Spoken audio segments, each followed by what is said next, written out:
Ninguém prestava atenção naquele pequeno terreno ao lado da casa de Álvaro.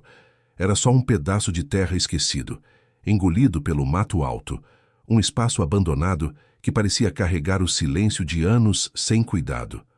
Todos passavam por ali como quem passa por algo invisível. Mas, inexplicavelmente, um dia, aquilo deixou de ser apenas um terreno para Álvaro. Tornou-se um chamado, algo discreto, quase imperceptível, mas que insistia.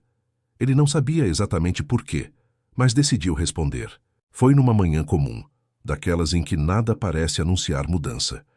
Álvaro olhou para o terreno e, antes que percebesse, já estava lá dentro, afastando o mato com as mãos, puxando raízes secas, sentindo a textura da terra endurecida entre os dedos.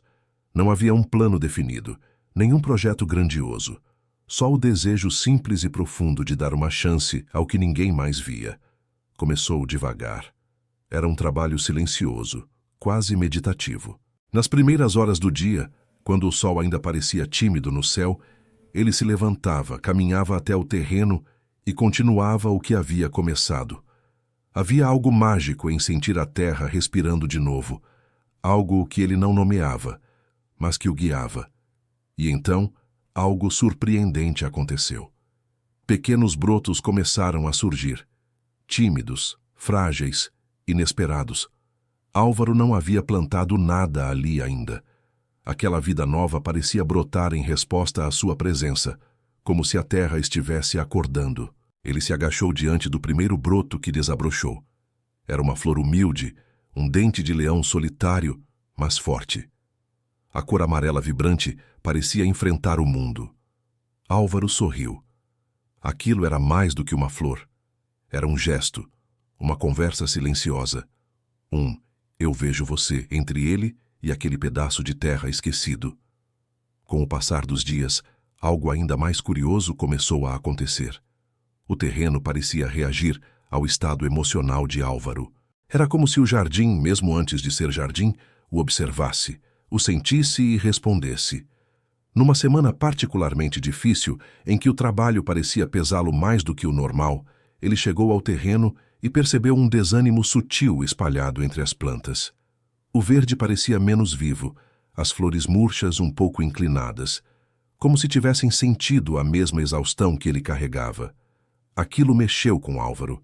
Ele não sabia explicar, mas sabia que precisava estar ali. Sentou-se no chão, respirou fundo e, sem perceber, começou a falar com a terra. Contou sobre suas frustrações, sobre o peso que vinha carregando, sobre o medo de não estar fazendo o suficiente. Não esperava nada em troca, só precisava ser ouvido por algo que não julgasse. O silêncio das plantas foi o que ele recebeu. E isso bastou.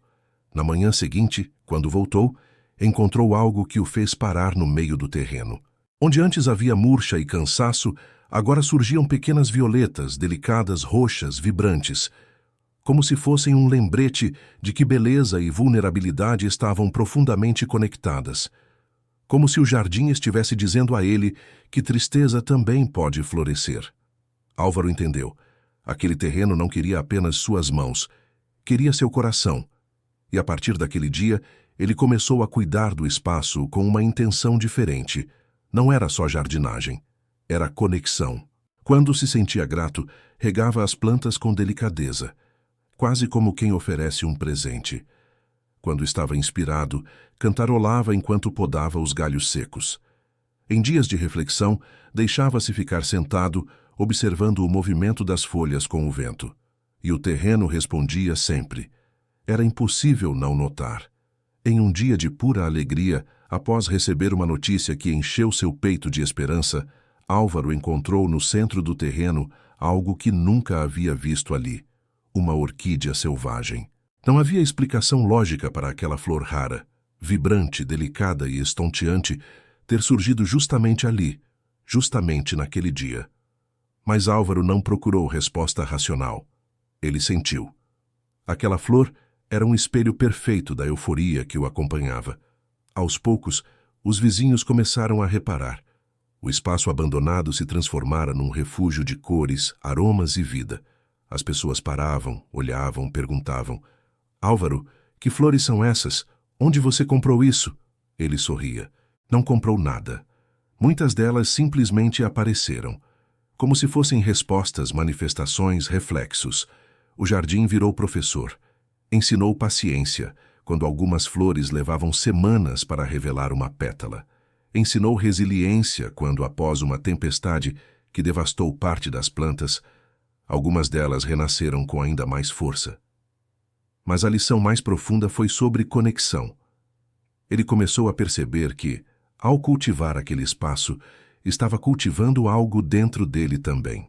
Cada semente de atenção no mundo exterior florescia como autoconhecimento no mundo interior. Ele entendeu que tristeza era como um dia nublado, necessária para que as raízes se aprofundassem. Alegria era o sol da manhã, o que fazia as pétalas se abrirem.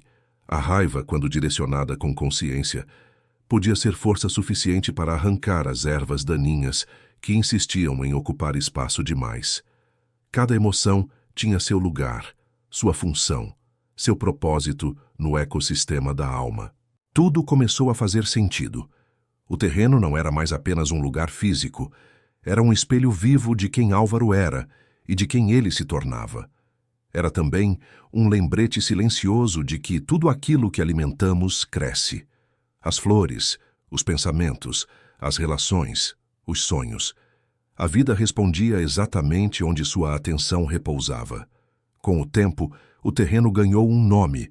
Álvaro passou a chamá-lo de o jardim que cresceu dentro de mim. E não era exagero. Era realidade. Ele caminhava entre as plantas, observando a profusão de cores e formas, cada uma representando um pedaço da sua jornada, uma emoção que havia cultivado, uma fase que havia atravessado. Ali, entre folhas e flores, ele compreendeu algo simples, mas transformador. Não era ele quem cuidava do jardim. Eram ambos que cuidavam um do outro. O terreno o transformou tanto quanto ele transformou o terreno. E hoje, sempre que alguém visita aquele espaço cheio de vida, Álvaro repete a mesma coisa. Tudo no mundo floresce quando encontra cuidado. As plantas, sim, mas também o amor, os sonhos, a coragem, o autoconhecimento. Tudo pode brotar da mesma forma que aquele primeiro dente de leão brotou. Silenciosamente, quando menos se espera, quando a gente finalmente decide olhar para aquilo que antes ignorava. A vida floresce exatamente onde a nossa atenção descansa. Esse é o segredo que o jardim ensinou a ele. E esse é o segredo que ele compartilha agora com você. Se essa história tocou você de alguma forma, deixe seu like, inscreva-se no canal e compartilhe nos comentários o que você está cultivando na sua vida hoje. Às vezes, tudo o que a gente precisa é dar atenção ao terreno que esquecemos dentro de nós. Obrigado por acompanhar essa jornada. Até a próxima.